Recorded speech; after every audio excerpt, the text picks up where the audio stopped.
দেশের বাইরে আমার কোনো ঠিকানা নেই, এটাই হলো আমার ঠিকানা।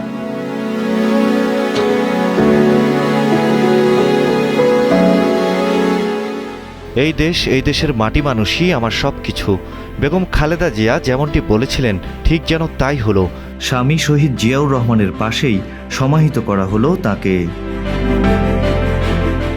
এর আগে স্মরণকালের সর্ববৃহৎ জানাজায় লোকে লোকারণ্য হয়ে ওঠে রাজধানীর মানিক মিয়া এভিনিউ। আশপাশের বিভিন্ন ভবনের গ্যারেজ, গলি, ছোট বড় ফাঁকা জায়গাগুলোতেও ছড়ায় জানাজার কাতার।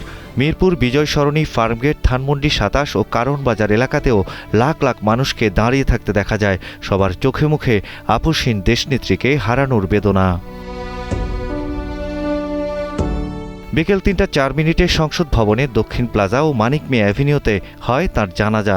৪ দশকের বিএনপির চেয়ারপারসন, ৩বারের প্রধানমন্ত্রী, দেশের প্রথম নারী প্রধানমন্ত্রী, স্বৈরাচার বিরোধী আন্দোলনের আপসহীন নেত্রী, শেষ জীবনে জাতীয় ঐক্যের প্রতীক এই নেত্রীর বিদায় যেন সবাইকে এক কাতারে নিয়ে এলো। চুল পড়া অনেক কমে গেছে, থ্যাংক ইউ মা। চুলের ভিটামিন জুই মাল্টিভিটামিন কোকোনাট অয়েল।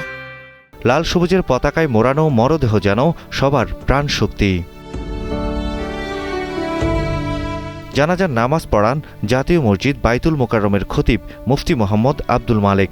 উপস্থিত ছিলেন খালেদা জিয়ার বড় ছেলে ও বিএনপির ভারপ্রাপ্ত চেয়ারম্যান তারেক রহমান।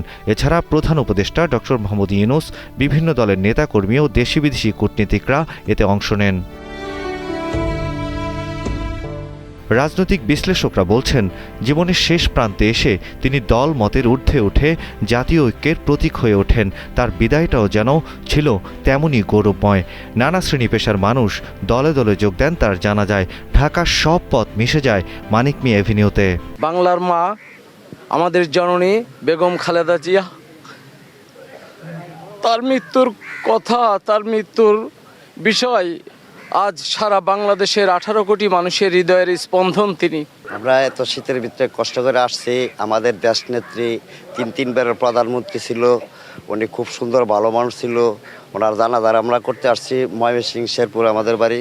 আমাদের যেই লোকটা হারাইলাম, দেশনেত্রী বেগম খালেদা জিয়া, আমরা আজও পর্যন্ত পাবো না। ওনার জন্য আমরা দোয়া করি, ওনার যেন আল্লাহ বেহেশতিবাসী করে। নোয়াখালীতে যখন জনসভা করতে গেছিল, তখন আমি ক্লাস 8-এ পড়ি। আমি স্টেজে উঠে ওনাকে সালাম দিলাম, হাসি সালাম দিলাম, দিয়ে বললাম যে মা আমাকে দোয়া করে দেন। উনি আমার মাথায় হাত বুলিয়ে দিছে, বলছে দীর্ঘজীবী হও। আমরা দোয়া করি যেন আমার মাকে আল্লাহ তাআলা বেহেশতে নসিব করে। দীর্ঘ 4 দশকের বেশি সময় ধরে দেশের রাজনীতির প্রতিটি বাঁকে খালেদা জিয়ার নাম উচ্চারিত হয়েছে। উত্থান পতন, মামলা মোকদ্দমা, গ্রেপ্তার, কারাবাস, নির্যাতন, প্রতিপক্ষের আক্রমণ কিছুই তাকে থামাতে পারেনি। দীর্ঘদিন নানা জটিল রোগে ভুগছিলেন বিএনপির চেয়ারপারসন। চলতি বছরের 7 জানুয়ারি লন্ডনে চিকিৎসা নিয়ে কিছুটা সুস্থ হয়ে দেশে ফেরেন। তবে শেষ পর্যন্ত আর দলের হাল ধরতে পারলেন না তিনি। Desk report, Kaler Kantho.